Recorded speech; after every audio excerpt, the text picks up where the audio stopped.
¿Creativos para la creatividad del nuevo mundo? Bienvenidos a Te Digo la Posta. Yo soy Bill Yo soy Vero. y en este episodio vamos a conversar sobre un tema que arrancó justo en el episodio anterior, en el que hablamos de UX y los emprendimientos digitales. Y cerramos, justamente, en el episodio sería el 18, con lo que nuestro invitado Iván Tre nos dijo que espera sea la mayor tendencia que entre todos los podcasters creemos, yo creo que comunicadores, también marketers, que es crear contenido con valor educativo, entretenido y fácil de digerir. Así que decidimos, con Berito, volver a la creatividad, a los creativos, a la educación para la creatividad en este nuevo mundo. Rápido y Furioso, nuestro invitado del episodio 7, que ya está en pleno vuelo de una nueva etapa para la educación de creativos, hoy vuelve a Te Digo la Posta recargado y muy bien acompañado por cómplices de una nueva aventura. Pero, tú como creativa, ¿sientes que tienes una nueva identidad hoy?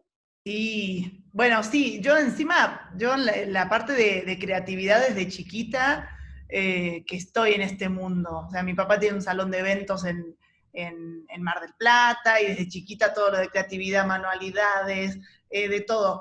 Y en la parte creativa, en identidad, yo me acuerdo que empecé a estudiar publicidad en 2005, un mundo muy diferente al de hoy, y me gusta que haya cambiado, que estemos mirando todo con nuevos ojos.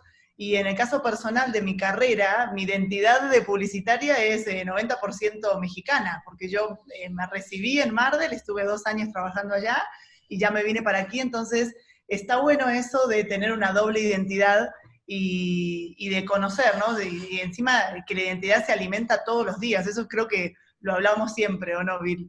Sí, tal cual, Eh, esto, estar en otro país sí te cambia muchas cosas, sin duda. sí, ¿a ti te cambió algo tu ser creativo? Bueno, más que el estar en México, siento que por ahí más me ha pegado esta gran pausa de la pandemia. Hoy siento que el territorio de lo creativo o no, de ser creativo, de sentirme creativa o no, está mucho más diluido. Estuve en agencia varios años y ahí, claro, en agencia se ve bien separado todavía. Bueno, por lo menos de lo que fue mi experiencia, ya me irán algunos y se empezó a diluir eso, los invitados. Lo siento, ahí lo veía como mucho más marcado, ¿no? Yo era planner, y ahí estaba en ese territorio, por supuesto, eh, nada, recibía elogios respecto a la creatividad, pero en ese espacio como planner, ¿no? El título de creativo no lo tenía.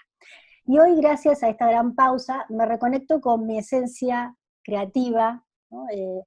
Y tengo una idea de lo que quiero en ese sentido, y es trabajar a nivel interior mi creatividad. O sea, no estoy pensando tanto en la creatividad hacia afuera, de lo que puedo aportar hacia afuera, sino más en mi creatividad hacia adentro. Y esto se lo debo a esta gran pausa, como decía. Y creo que la pandemia vino a revolucionar quizás a los que no eran creativos, a volverlos creativos en muchos aspectos, no solo quizás en lo que nosotros estamos, que es el área de comunicación, sino mamás siendo creativas, estando con los niños, ¿no? Papás trabajando en casa también, mamás que trabajan, ¿no? Y que tienen que estar en casa con todo lo que no tenían y llevarse la oficina a casa. O sea, eso es creatividad pura. Personas también que le están pagando la mitad del sueldo. Creo que la creatividad se puede aplicar a todo, ¿no? Más allá de que nosotros estamos en el área de comunicación y bueno, hay mucho por descubrir, creo, de la creatividad que somos capaces de generar y para este nuevo mundo tan desafiante. Por eso, hoy tenemos invitados de lujo, mentes frescas, como el aire de un bosque en una mañana de primavera. Así que respiremos. Ahí todos respiremos y recibamos a nuestro querido amigo y ser humano súper maravilloso de este mundo que es Cato Asato, Cato mundialista, Cato de Boca, lo voy a decir, lo tengo que decir yo, lo tengo que decir yo para que no lo diga Vilma, lo voy a decir yo. Es director de la Escuela de Creativos, de la famosa escuelita, y tenemos a 3 invitados más. Rocío Restaino, por Mujeres en Publicidad, a Dani Kodenzik, que es profesora de meditación y yoga en la escuelita, y también a Roda Asiani, que es profesor de ajedrez para planificar proyectos. Bienvenido, Cato, y su familia a la comunidad de Te Digo la Posta. ¿Cómo Hola, ¿cómo están? están? Vero, Bill. Y hola Dani, Contentas. Rocío, Roda. Hola. Eh, Ahora entiendo cómo en la TV dicen, nos saludamos de vuelta, porque es verdad, ¿viste? Ya te saludaste antes previamente en cámara y ahora como que empezás de vuelta y saludás en público a todo el mundo. Dijiste algo súper importante, que es la familia. Y quiero decir, y esto no se lo dije antes ni a Rocío, ni a Dani, ni a Roda, de que la elección de ellos es por familia. Es por afinidad, por valores, más allá del conocimiento que tiene cada uno.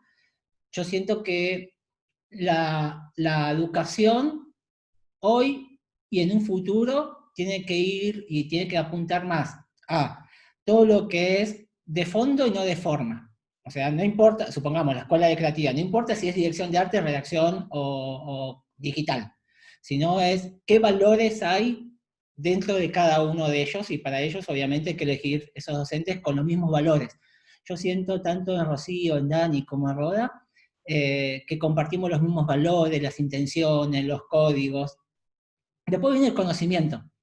Entonces, para mí eso es clave, así que agradezco que estén acá y que seamos toda la misma familia. Qué lindo, Cato, y bienvenido con la familia. También te sentimos parte de esta familia de Te Digo la Posta, y también de la familia argentina y de la familia, de todo. Así que, bueno, Cato querido, del episodio 7, estamos en el episodio 19. Mirá cuántos episodios pasaron, el tiempo han sido unos meses, pero hemos visto que te pusiste, nos contaste ya de los cambios que estabas pensando, de patear el tablero, nos dijiste que se viene un cambio. Para mí esto me trae una renovación completa, una transformación grande, y ya lo empezamos a ver nosotras que seguimos a la escuelita y te seguimos a ti. Entonces, bueno, queríamos preguntarte para arrancar este podcast, es de todos estos movimientos que ya hiciste, que ya empezaste a hacer, ¿se resumen en Human First? Sí, seguro. Primero, bueno, a mí me pasa de que patear el tablero pasa a ser como mi deporte favorito, me encanta. Acá quizás tenemos a Roda, que es el especialista en ajedrez, pero si bien él acomoda la ficha, yo lo vivo pateando. Igual Roda tiene eso también, ¿no? El que juega al ajedrez, pero por otro lado es pateador de tableros. Yo creo que sí se resume en el Human First porque lo humano está primero siempre, y es lo que les estaba comentando antes. A mí me parece de que todo esto estamos aprendiendo de manera acelerada, de qué es lo importante, qué es lo primordial, qué es lo necesario y qué es lo deseado. Y, y en este autoconocernos, yo creo que acelera esto de que lo humano siempre está primero. Ayer Pablo Lezama, en un capítulo de Escuela y TV, decía, las marcas y las personas estamos tan frágiles que nos puede matar un estornudo. Y me parece fantástico eso. Yo creo que estamos en esa etapa de vulnerabilidad y tenemos que entender de que las personas están por encima de los números. Hoy vemos estadísticas de cuántos muertos, cuántos enfermos, hay un ranking por países, como si fuese un mundial de fútbol. Pero atrás de todo eso hay vidas, hay personas.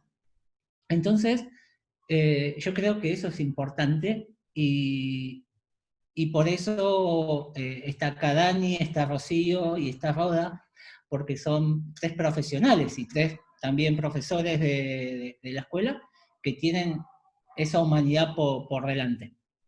Totalmente. Sí, justo tengo una pregunta para Rocío, que está bueno. Me gustaría que nos cuentes qué es creatividad con perspectiva de género.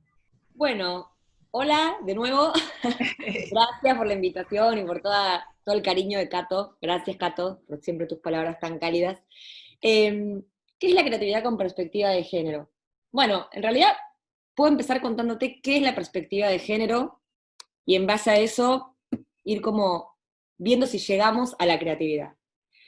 Porque es como el punto de partida, ¿no? Entender que la perspectiva de género, por lo menos como, tal y como la estamos abordando también desde la escuelita, es un enfoque metodológico, es una manera de ver el mundo. De hecho, yo siempre uso una definición, un pedacito de una definición que da ONU Mujeres sobre esta herramienta, que a mí me parece súper clara, porque dice el pedacito que uso, que la perspectiva de género es una forma de ver o analizar que consiste en observar el impacto del género en las oportunidades, roles e interacciones sociales de las personas.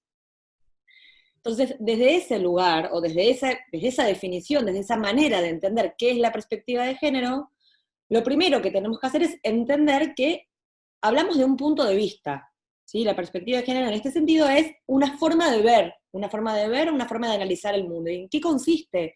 Consiste en que atendamos o hagamos especial hincapié en identificar cómo afecta el género de las personas a las oportunidades que tienen, o a los roles, o a las interacciones sociales, entre otras cosas.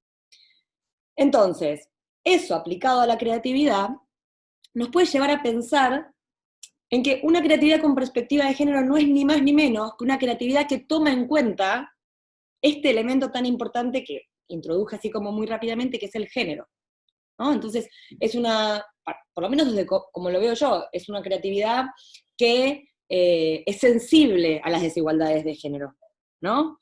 Esta sensibilidad quiere decir que no las pasa por encima, o por lo menos no las reproduce. En el mejor de los casos sería eso, una creatividad con perspectiva de género.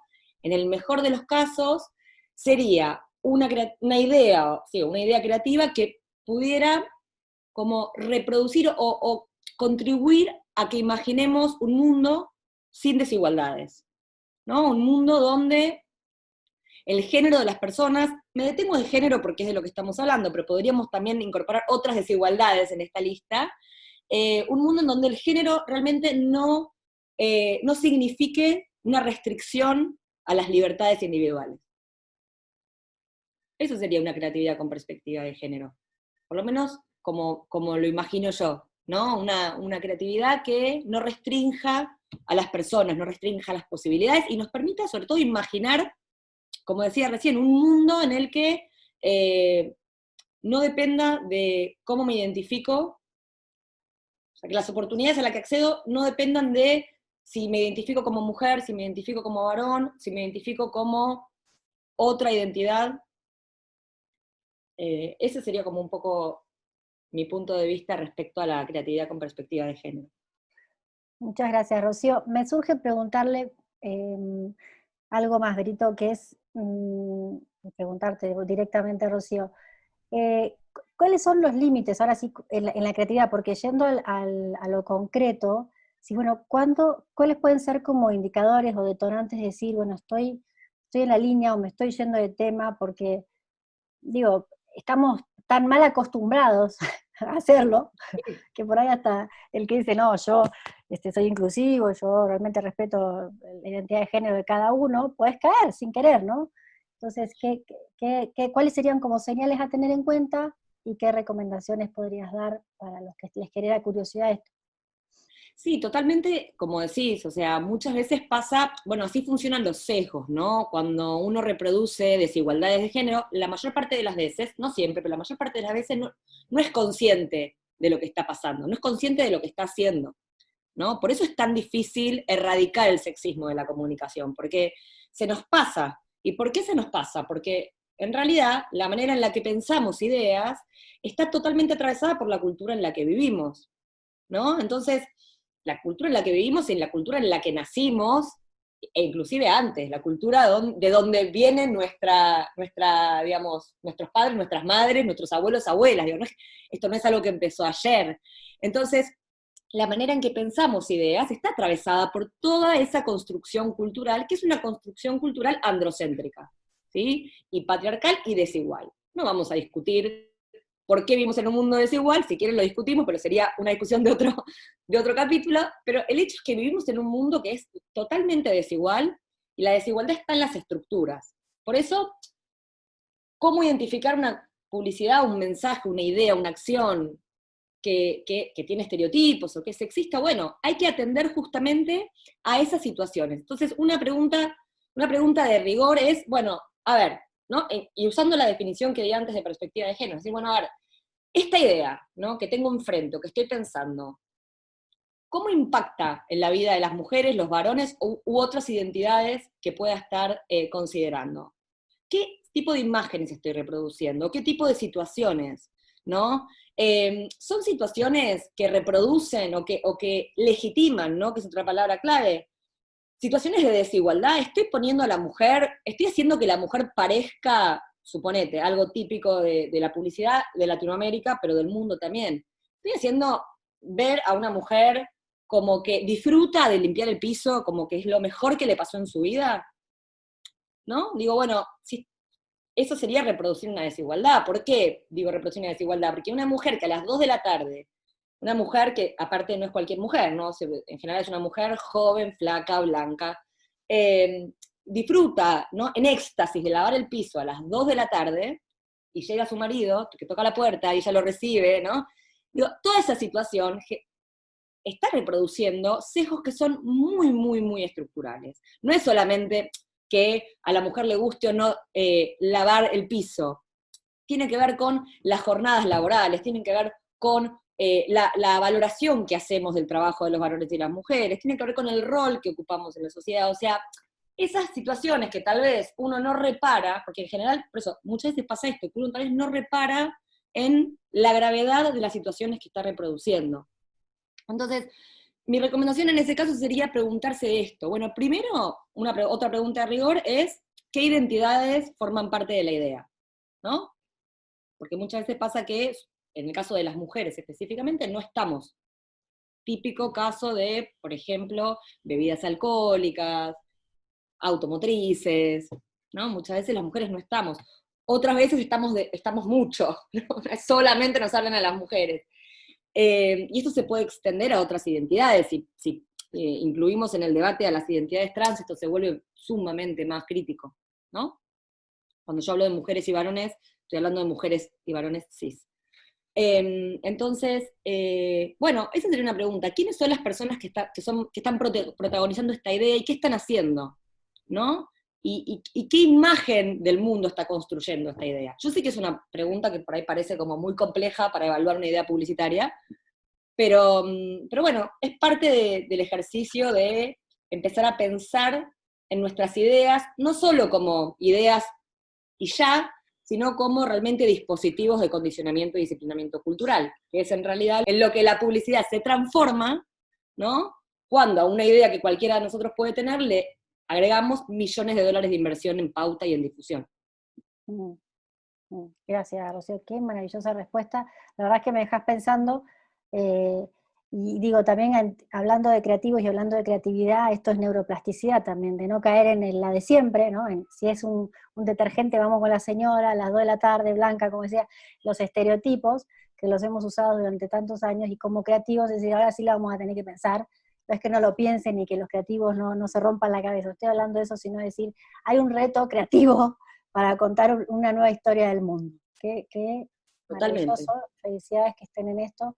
Y esta pregunta va para todos, también con Berito le vamos a buscar varias vueltas a esta pregunta, porque está ligado, evidentemente, a todo esto que nos decía Cato al principio, de Human First, que es lo humano primero, y lo que nos compartía Rocío, y es cómo son las ideas vistas desde la responsabilidad, porque acá el trasfondo es la responsabilidad, ya Cato nos anunciaba en el episodio 7, de hacer campañas responsables, de creatividad con responsabilidad, y ya él está a pleno con todo su equipo haciendo esto. Entonces, ¿cómo son las ideas vistas desde la responsabilidad? Y la otra es, ¿se afecta la creatividad? Porque pareciera ser que creatividad y responsabilidad son como contrarias, ¿no? Como dicotómicas, como, a ver, ¿es posible la creatividad como las uno como que acota, ¿no? Responsabilidad y creatividad cuando tenemos que ser libres, me imagino el mundo creativo sin límites, ¿no? Y ¿Cómo lo ven? bueno, acá me sumo, ¿qué tal? ¿Cómo están? Vilma, Vero, Hola, Roda. bueno, Rocío, Daniela, Cato, ya estuvimos charlando off the records, gracias por invitarme y dejarme ser parte. Creo que en esto de pensar la creatividad desde la responsabilidad, lo que tenemos que entender es que todo aquello que pasa y toda acción que nosotros llevamos adelante, desde una idea, una campaña publicitaria o lo que sea, responde a una inquietud de fondo y responde a una forma de observar la realidad.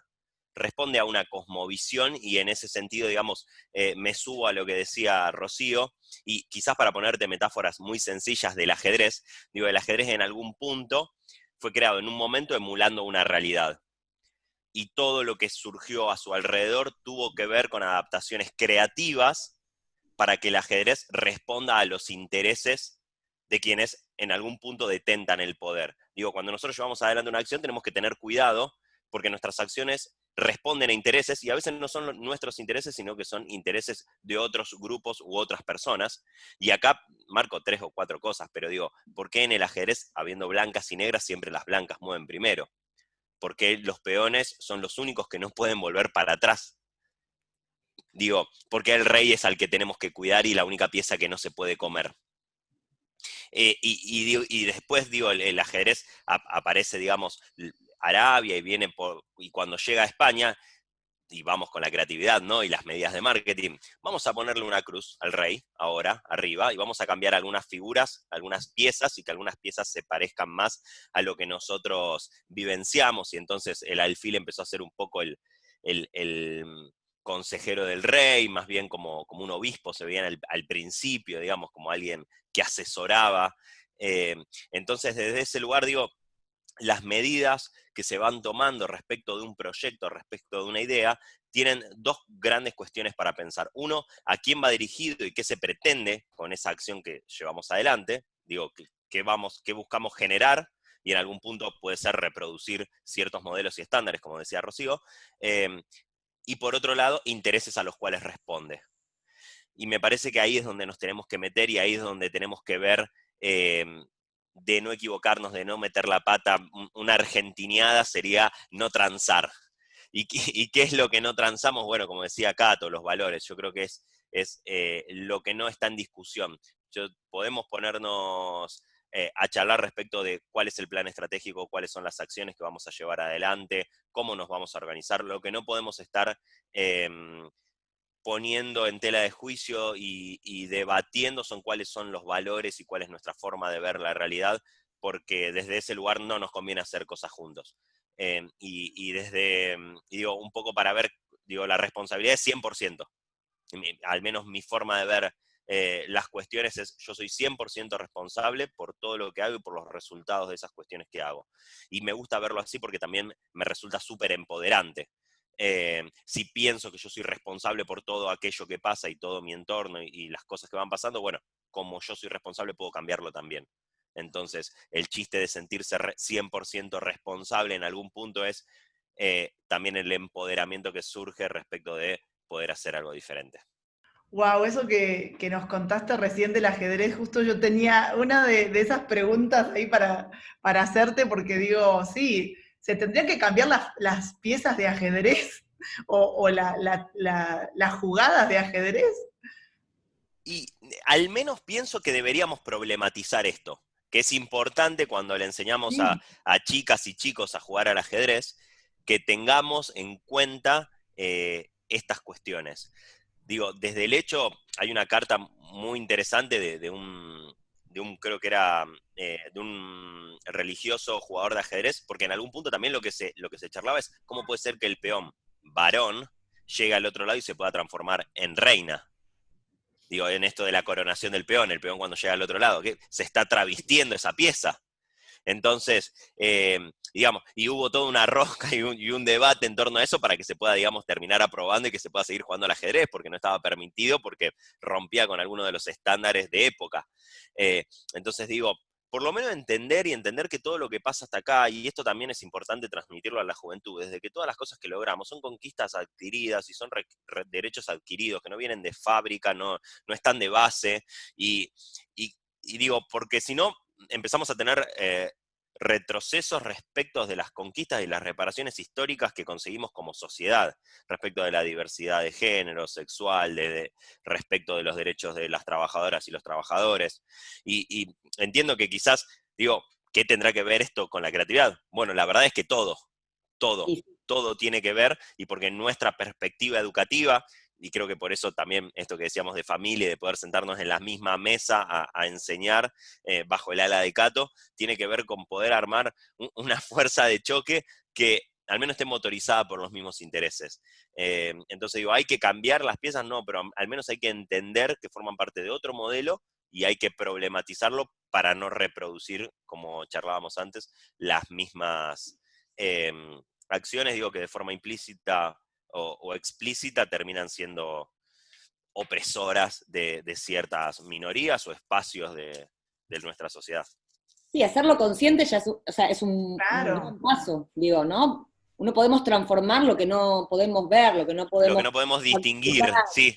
Claro, entonces, digo, tener luz sobre eso, decir, che, bueno, a ver, este juego, tomo el tema de los juegos, me parece re interesante este como relato sobre el ajedrez, pero inclusive cualquiera de las canciones de nuestra infancia. No Sí, importa el país en el que nos hayamos criado, no importa, seguro que hay una canción de la infancia que reproduce sesgos recontrapatriarcales, ¿no? Ni hablar de los juguetes, los dibujitos animados, sí. Disney y todo su imperio, ¿no? Entonces, cada cosa, o sea, cada acción, cada aprendizaje, ¿no?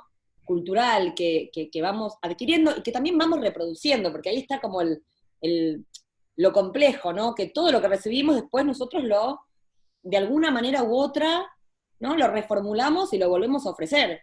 Ya sea quienes tienen hijes en la educación de la descendencia, quienes no tienen hijes y son docentes como nosotros, en la educación de futuros profesionales, digo, cada quien vuelve, ¿no? Devuelve a la cultura de diferentes maneras estos condicionamientos culturales. Por eso creo que el primer paso, que es visibilizarlos, hacerlos conscientes y tomar noción de lo que estamos haciendo, es un paso enorme e indispensable para transformar.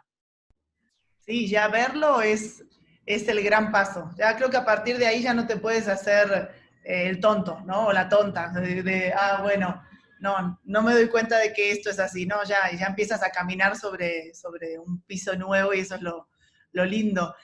Lo que comentaba Roda recién también me quedé pensando esto de 100% responsabilidad. ¿Qué pasa? Porque en las ideas o en las agencias y todo, hay un equipo creativo, ¿no? No es una persona que crea. ¿Qué pasa si dentro del equipo hay alguien que no tiene la misma mirada o que no comparte esto de lo que estábamos hablando, ¿no? De la perspectiva de género, de esta comunicación que tiene que salir de esa manera? Para mí se va. ¿Va para afuera? Justo, esa era... Perdón, ¿eh? Perdón el látigo, pero Sí. para mí sí, para afuera. Voy a hablar desde el punto de vista de la escuela, pues yo ya no estoy en una agencia, estoy en una escuela. Pero algo que pasa este año, en el cual Dani también está involucrada, pues Dani también es de MEP y es quien me abrió la puerta con Rocío y se terminó abriendo todo esto, es los profesores y las profesoras están obligadas a cursar este seminario. Y es, o lo haces, no hay opción. Y a mí me parece que en una agencia pasa lo mismo, no hay opción. Estaban hablando antes sobre la responsabilidad de la creatividad, y si no es compatible, si una cosa priva a la otra, bueno, besito creatividad, chau, a otra cosa. O sea, me parece banal la creatividad frente a la responsabilidad, pero muy banal, ¿no? Entonces, a mí dame responsabilidad. Si tengo que cambiar el nombre de la escuela y paso a llamarme Escuela de Responsabilidad Publicitaria, y bueno, me llamaré Escuela de Responsabilidad Publicitaria, prefiero. Tenés que cambiar el nombre de la escuela, de hecho. Y es verdad, ese es un tema, Rocío, sí, no, ¿sabés? Sí, es un tema que tenés súper importante. Uf, porque ¿sabes qué es el problema de cambiar? Perdón, todo el background de dominios y cosas legales que hay atrás, ahí viste, como que ahí está el problema. Rocío me hizo una observación este año, en el cual tenía mucha razón, que me dijo, Cato, la carrera se llama de creativo publicitario. Y dije, mirá, tenías razón, o sea, jamás, la verdad es que no lo habíamos observado. Y a partir de ahí como que cambió, pasó a ser la carrera de creatividad publicitaria, pasó a ser el diploma de redacción, el diploma de dirección de arte, y cuando estábamos cambiando todas estas cosas, me autopuse ese planteo y dije, y soy la escuela de creativos. Hay cambios que cuestan más que otros, digo. Sí. Pero sabes que, pero el problema venía a decir, ¿qué pasa con todo? ¿Viste? Los dominios, las redes, las partes legales, ¿viste? Como que iba más allá. Pero sí, es un tema ese, la verdad. Sí, bueno, y la escuelita tiene además no solamente bueno, todo está involucrado y metido en la creatividad, ¿no? Pero justo recién que nombraste a Dani, Dani está en el área de meditación y yoga. Cuéntanos o contanos, ya aquí hablamos en argentino y en mexicano. ¿Por qué y para qué meditación y yoga en la escuelita? Bueno, gracias chicas, saludo de vuelta, cumplo con el protocolo de saludo. Y les cuento antes de eso que yo soy también, digamos, publicitaria y empecé dando clases de planeamiento estratégico en la escuelita hace ya varios años con Cato, ahí que me invitó.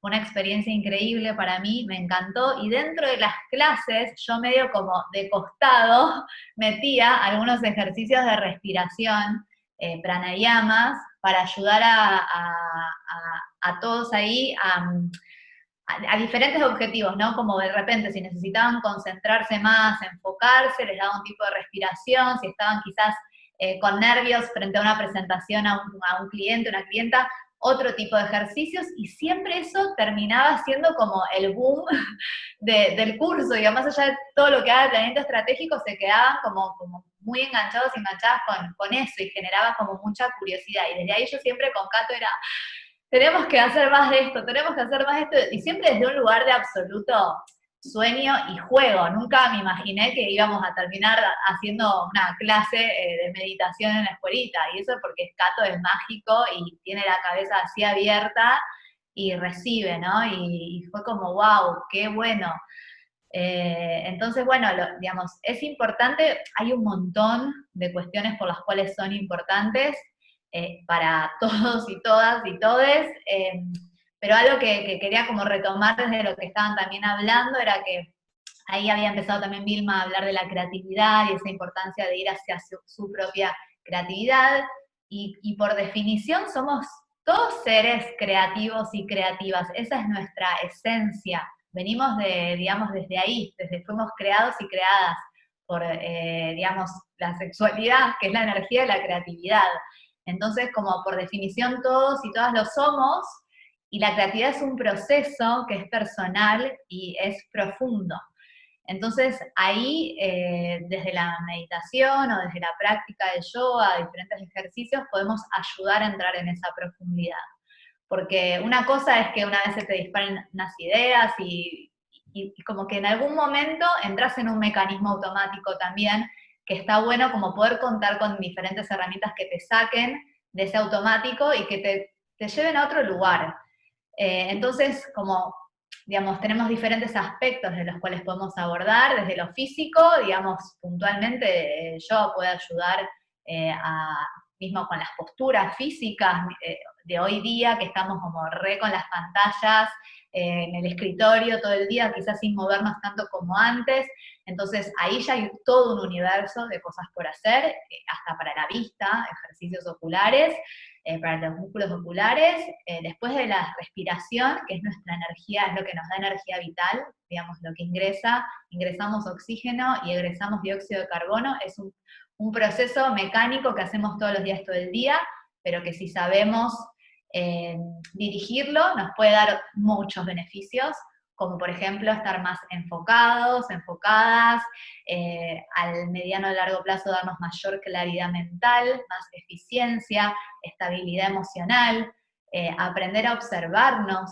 ¿no? Como estamos quizás a veces en la vorágine del día, y la mente es la que termina dirigiéndonos y llevándonos cuando podemos ir hacia un lugar de más central, de conectar con nuestra esencia. Entonces, bueno, es como medio infinito y podría estar 1 hora y media hablando, pero son varios aspectos. O sea, el yoga lo que trabaja es la unión de lo físico, lo mental, y lo emocional, y lo espiritual.